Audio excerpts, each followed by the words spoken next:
In front of me is OPPO A6x, and today I would like to show you how you can rename it.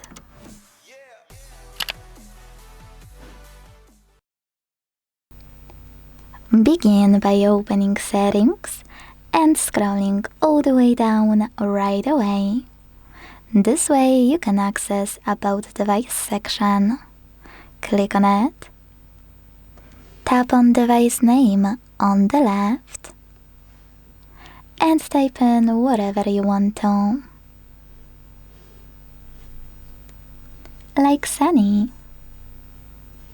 When you're ready, click Save and wait.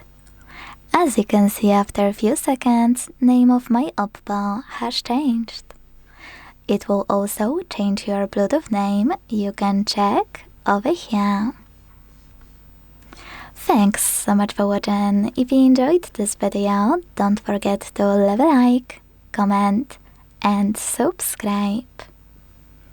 Bye!